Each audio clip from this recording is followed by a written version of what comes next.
with regard to the construction of the Keystone pipeline, something that's been in dispute, and it's subject to a renegotiation of terms by us.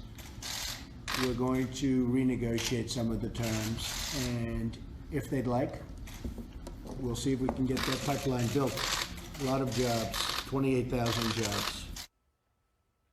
It's been nearly 4 years to the day since President Trump greenlighted construction on the Keystone XL pipeline. You might remember at this time, his conversations with foreign leaders were being leaked on a regular basis. He was accused of ruining relationships with our closest allies. So will the same now be said potentially of President Biden? Later today, he's going to speak with the Canadian Prime Minister Justin Trudeau.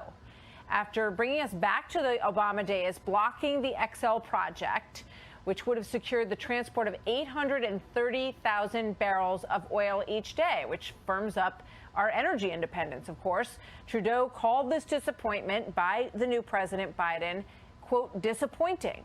Other officials there are going further, talking about sanctions or retaliation against the United States. Joining me now exclusively, Alberta Premier Jason Kenney. Premier Kenney, thank you very much. Good to have you here today. Great to be here. So you have had some pretty strong language on this. We understand that Prime Minister Trudeau will be speaking in the first phone call as president that Joe Biden will have with a foreign leader this afternoon. What's the impact on the relationship between our two countries over this? Well, first, we congratulate President Biden on his inauguration and election and hope to have a really close and strong relationship. We have the biggest bilateral trade relationship in world history between Canada and the United States. But the biggest part of that trade is Canadian energy exports, largely from our province here of Alberta. We have the third largest oil reserves in the world. We ship about nearly $100 billion worth of energy to the U.S. every year. Keystone XL would have been a significant, safe, modern increase in that shipment, and it is it's very frustrating that one of the first acts of the new president was, I think, to disrespect America's closest friend and ally, Canada, and to kill good-paying union jobs on both sides of the border, and ultimately to make the United States more dependent on foreign oil imports from OPEC dictatorships. We don't understand it, and at the very least, we believe that those who've invested in this project, trusting in the regulatory process in the U.S., should be compensated by the U.S. administration. Yeah, well, you make a lot of great points there. I want to unpack some of those with you, if I may. One of them is that one of the greatest achievements we've seen in the past several years for the United States and Canada, for all of North America, is energy independence. So if you're Saudi Arabia and you're looking at the cancellation of this deal today, what's going through your mind? Exactly. This is a good day, a good decision for the OPEC producers in reducing Canadian shipments of energy to the world's largest energy consumer.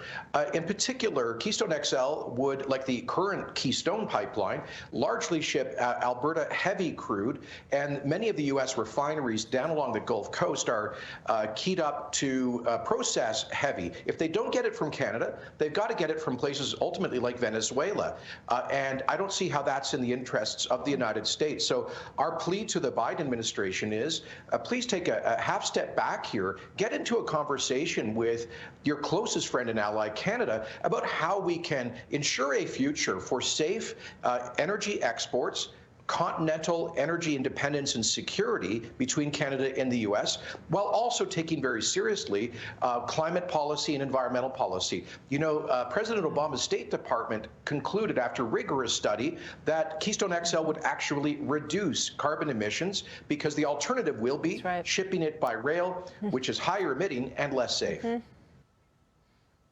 Yeah, I mean, it's a great point. I don't know how they get around that in the Biden administration, because as you point out, 5 times the United States State Department evaluated the environmental aspects of the Keystone pipeline deal. And all 5 times the State Department said that they could not find any increase in environmental issues that would arise from this. So, you know, one of my questions for you is, when you look at what happens now, right? So your country's put $1 billion in taxpayer money into building this pipeline. It's not finished yet.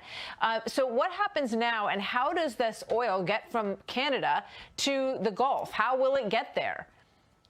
Well, first, we hope that Prime Minister Trudeau will raise it with the president and ask him to sit down and discuss this in the broader context of energy and the environment. We are so closely integrated in our economies that we need that kind of cooperation.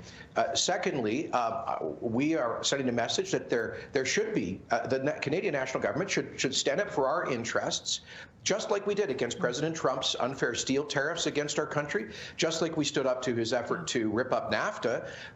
And so we hope a similar position is taken here. Ultimately, we would at the very least demand that the U.S. government provide a compensation to Canadian investors, including Alberta's government, for having taken the U.S. regulatory process at face value. There was a permit, it was legally approved, investments were made on that basis.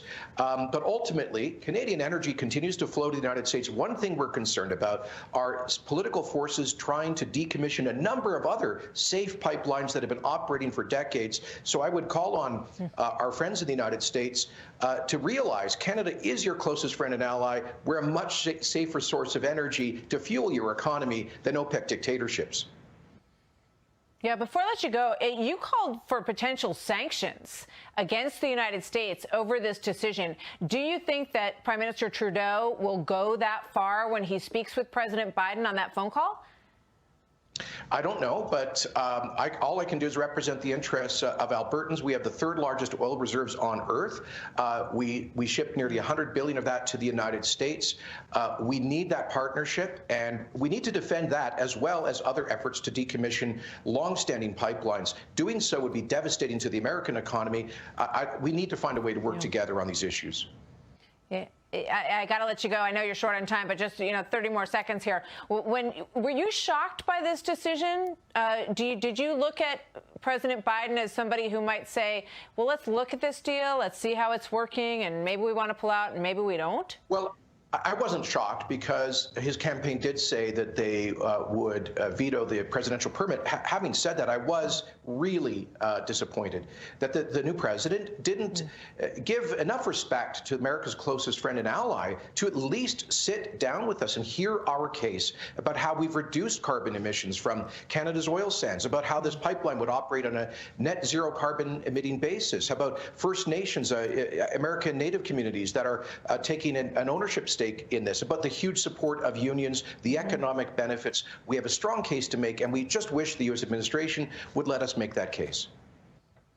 Yeah, very interesting. We're going to be following it closely.